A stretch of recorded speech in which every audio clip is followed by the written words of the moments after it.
Cada vez son máis as oficinas de Abanca que pechan as súas portas ou que están a punto de facelo. O día 22, outra quenda de sucursais cesarán a súa actividade obrigando os veciños a trasladarse a outros puntos. Un traslado que é máis doloroso naqueles concellos nos que non dispoñen doutro banco. En contra destes peches, dous veciños de Portas encadeáronse diante da sucursal. Nos atamos aquí, diante da caixa, vamos a estar aquí día e noite, hasta viernes a noite. Isto é para que sepa que isto é un sacrificio, porque para min realmente non eu podo facer. Podemos facer, vir aquí co caixeiro e movernos, pero a xente maior non pode facer. E que esta protesta fana sobre todo pola xente maior.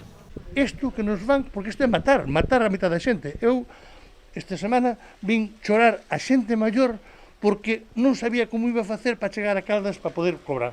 Tiña que coller un taxi. Pero o problema é que ali hai 17 personas a cola, había 11. E iso fai que todos os veciños de Portas maiores de agora teñen que poñerse a cola. E o taxista ten que ir a aparcar lexos, vir ali, esperar a que o señor acabe, e cando acabe, collele e levalo.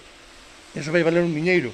Por iso piden á dirección de Abanca que antes de pechar as oficinas pense na xente maior e nos seus familiares. Que se poña na nosa piel, na piel desa xente maior, e que diga, bueno, o lle vou facer eso aos meus pais ou aos meus abuelos.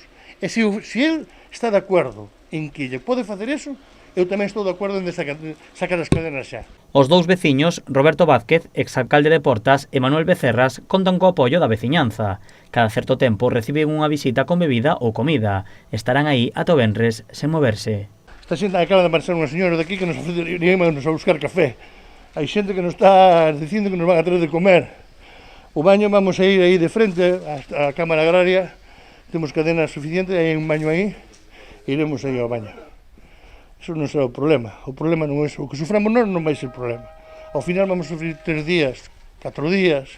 O problema é xente maior, que vai a sufrir moito máis días que a nós. Os veciños aseguran que o banco dá beneficios e que é un crime quitalo. Tamén piden ás administracións que se involucren se verdadeiramente queren protexer o rural. Continuando cos movilizacións, a Corporación Municipal de Portas convocou unha manifestación diante da oficina o vindeiro 10 de setembro.